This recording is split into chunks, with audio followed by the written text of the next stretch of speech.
यह है दोस्तों बिजली महादेव जाने का रास्ता।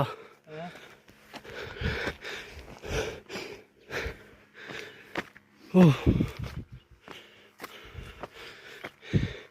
यहाँ पे बाइक वाइक नहीं जाती, आधे रास्ते से रास्ते बंद।